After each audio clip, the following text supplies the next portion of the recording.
खुश हो तो कोई बात नहीं। अरे वाह, ख्याल रखने लगी हो मियां का। अब मैं इतनी लापरवाह भी नहीं। अच्छा, क्या जानती हो मेरे बारे में? हेलो फ्रेंड, फरीक का मामला तो हल हो गया। आखिर फाखरा बेगम मान ही गई और मंगनी के साथ उन्होंने फरीक को कुछ भी ना देने की शराइत पर शादी की तारीख भी फिक्स कर दी है।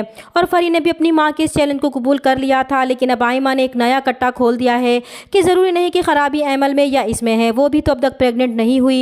इसने शहरयार से भी साफ साफ कह दिया था कि इसे भी अपना टेस्ट करवा लेना चाहिए, हो सकता है कमी इसमें हो, वरना खाला इसके साथ भी एमल जैसा सलूक कर सकती हैं। अब शहरयार को परेशानी लाहक हो चुकी थी कि किसी को बताए बगैर अपना टेस्ट करवा लेना चाहिए। फिर वो अपने शक को दूर करने के लिए डॉक्टर के पास अपना टेस्ट करवाने जाएगा तो रिपोर्ट शहरयार के हक में नहीं आएगी। अब तो शहरयार के पांव तले से ज़मीन ही निकल जाएगी कि जो कुछ उसने एमल के साथ किया था उसकी सज़ा उसे मिल रही है, क्योंकि ये दुनिया मकाफात अमल है।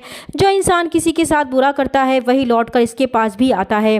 लेकिन शहरयार इस बात को छुपाने की कोशिश करेगा, लेकिन आइमा एक बहुत चालाक लड़की है। उसे शहरयार की खामोशी और टेस्ट में टाल मटोल करने पर अच्छी तरह अंदाज़ा हो जाएगा कि ज़रूर कोई गड़बड़ है और फिर आइमा के हाथ वो रिपोर्ट्स लग ही जाएंगी तो शहरयार की कमज़ोरी इसके हाथ आ जाएगी और वो शहरयार को खूब ब्लैकमेल करेगी कि वो सबको बताएगी कि मसला एमल में या उसमें नहीं बल्कि शहरयार में है।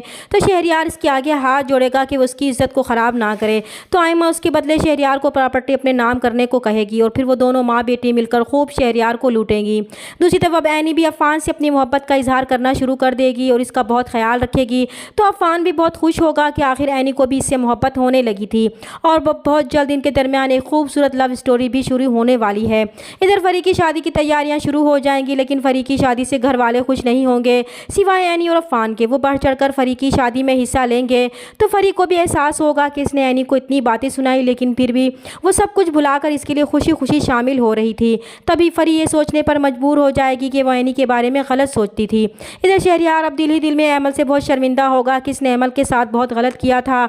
उसे फिर से एमल की याद सताएगी और वो ये सोच लेगा कि वो कभी भी एमल को तलाक नहीं देगा, क्योंकि इसके सामने आइमा का असल चेहरा आ चुका था कि इसने सिर्फ प्रॉपर्टी हासिल करने के लिए ही इससे शादी की थी। मगर अब वो ये बात ना तो अपनी माँ को बता सकता था और ना ही अफ़ान को, इसलिए वो आइमा और फाखरा बेगम के हाथों ब्लैकमेल होता रहेगा। लेकिन बहुत जल्द फाखरा बेगम पर यह हकीकत खुल जाएगी कि शहरयार प्रॉपर्टी आइमा के नाम करना चाहता है तो इन्हें बहुत हैरत होगी। वो शहरयार को रोकेंगी, लेकिन इस बार शहरयार अपनी माँ की बात नहीं मानेगा तो इन्हें एक और झटका लगेगा और उनके सामने आइमा और फाखरा का असल चेहरा बेनकाब हो जाएगा। चैनल पर नए हैं तो प्लीज़ चैनल को सब्सक्राइब कर दें। मिलते हैं नेक्स्ट वीडियो में, तब तक के लिए अल्लाह हाफिज़।